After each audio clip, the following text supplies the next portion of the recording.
और एसडीएम बनते धोखा देले बड़ू जान पिलुआ परबे करी। पिलुआ पड़ी? हाँ जी, कि एसडीएम बनते धोखा देले बड़ू जान पिलुआ परबे करी। आ पति के कैलू अपमान पिलुआ परबे करी।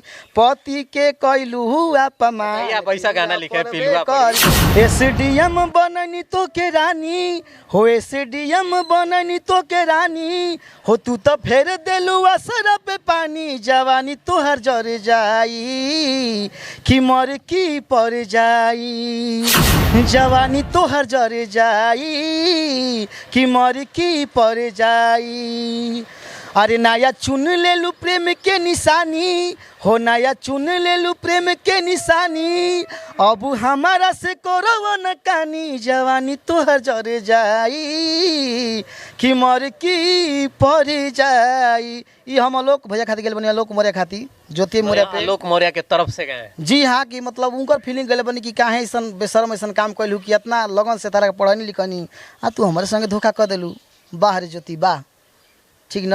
और एसडीएम बनते धोखा देले बड़ू जान पिलुआ परबे करी। पिलुआ पड़ी? हाँ जी, कि एसडीएम बनते धोखा देले बड़ू जान पिलुआ परबे करी। आ पति के कैलू अपमान पिलुआ परबे करी।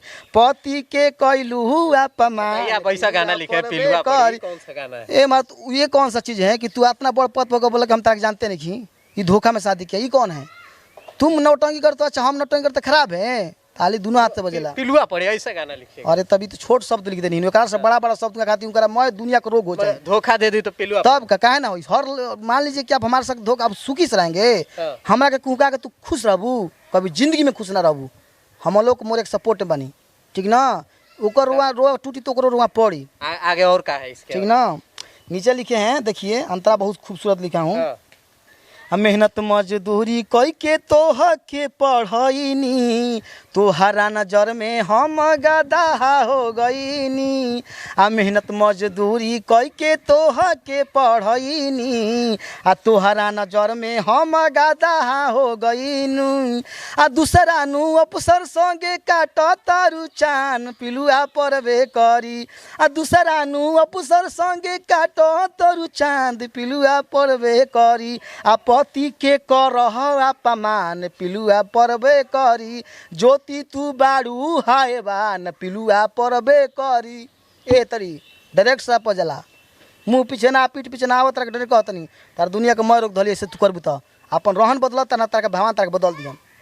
देखिए इस तरीके से सिंगरों में, भोजपुरी सिंगरों में, और चूंकि ये राइटर भी है और राइटर में इस तरीके का आक्रोश भरा नजर आ रहा है। शब्दों का जो आलेख इन्होंने किया है, शब्द जो सजाया है, इस तरीके से इन्होंने अपने शब्द को बयां किया। गुस्सा कहाँ आ रहा है आपको पता है? उस लड़की के चलते प्रयागराज से 126 गो अपना पति पत्नी बुला तू ना पढ़ू, उन्हीं देह में डर हो गई। प्रयागराज? हाँ, खान सर से 93 गो लड़की लोग आ गई कि नहीं पढ़ाना है। नाम कटवा ली। खुद डायरेक्ट बोले कि हम नहीं, खान सर खुद बोले हैं अपना अथी में इंस्टीट्यूट में कि हमारे अथी से के बैच में हट गई सब 93 लोग हट गए, हम नहीं पढ़ेंगे। उसके पति ले गए, हटा दिए। कहाँ हटाई? तोहरा चलते भइल एगो तू गलती कैलू तब भइल न। लेकिन हम कहम कि मानती घटना कैले बड़ी इनका के आप लोग भुलाई जा, लेकिन हर लोग सब एग्रीमेंट लिखवा ली जा पहले ही, पढ़ेला के पहले के एग्रीमेंट लिखवा ली। अगर तू शादी के बाद भरोसा नहीं है तभी होता तो कैसे भरोसा रही? भरोसा उठ गई, पत्नी का भरोसा नहीं है तभी। हाँ तो भरोसा तोड़ रही ना। भरोसा के कायम रखे खातिर अब ये कहा जी कि तू एसडीएम का तरह का हर दुनिया की चीज़ पढ़ाई, तू है स्टेटमेंट कर। अगर तू हमारा के छोड़बू ठीक ना, तब तू हमारा जितना कमी ओकर आधा पैसा हमार हुई। आप बक्सर जिला के रहने वाले हैं, बक्सर में भी खबर आया है। जी हाँ, पिंटू कुमार कोई हैं हमारे फुआ गांव के कोई वहीं के हैं लड़का, मुरार के थाना के हैं। वो भी अपना पत्नी के नाम कटवा दिए। ये सब नौटंकी देख के ना प्रयागराज से बुला लिए घर कहा ना, तो ये नौटंकी देख के ना का बया कर रही है। वही बक्सर जिला का है ना। यूपी में सुन के बक्सर में दहशत मचल हो सकेला, हर क्षेत्र में दहशत मचल पूरा वायरल है। आपको भी पता होगा कि मुरार थाना की रहने वाली पिंटू कुमार की पत्नी जो है प्रयागराज में पढ़ाई कर रही थी, वहाँ से उनका नाम कटवा दिया गया है। चूँकि बहुत मेहनत करके पीसीएस की पढ़ाई की जाती है, वहाँ तक पहुँचना बहुत मुश्किल काम होता है। जी हाँ, जी हाँ, तो हम इसीलिए बोल रहे हैं ना, अग्रीमेंट हो जाओ पहले ही कि तार के पढ़ाई आधा नौकरी के पैसा हमार होई, आधा तहार होई, तू केहू के न रह जा, नो प्रॉब्लम। आधा पैसा कमाओगे नहीं तो आधा मेरे खाता में डाल। आधा अपना पहले तो पति को शक होगा ना जी, संदेह होगा कि हम पढ़ाएं कि ना पढ़ाएं। संदेह एक अब कौन चीज, जब पैसा आधा तो हो जी तो कौन तू जो दूसरा से अगर पैसा पर दुनिया चलता घरी वो दूसरा बियाह नहीं कर लेगा। जब आधा आधी नौकरी में हो जिनू तो निक निक जानी ऐसे जीवन नहीं न चलेगा। नहीं चलेगा, डरवाने के लिए हम बोल रहे हैं ना। कदम ऐसा नहीं उठाएगी, दूसरों शादी करेगी तो हो गया कि हमारा आधा पैसा वो ले ली हन तो हो गया तुमसे मैं तब शादी नहीं करेगी जा भाई।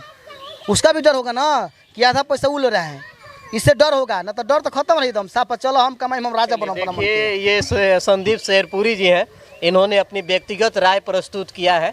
इनकी व्यक्तिगत राय से आप कितना सहमत हैं कमेंट सेक्शन में कमेंट करके जरूर बताइएगा कि क्या इनकी राय से आम जनमानस पे क्या प्रभाव पड़ेगा। जो महिलाओं का नाम कटवा दिया गया, अर्थात जो तैयारी कर रही महिलाएं थी उनको वहां से नाम कटवा के उनके गांव पति वापस बुला लिए हैं, तो इससे समाज पे क्या निगेटिव और पॉजिटिव प्रभाव पड़ेगा कमेंट सेक्शन में कमेंट करके जरूर बताइएगा।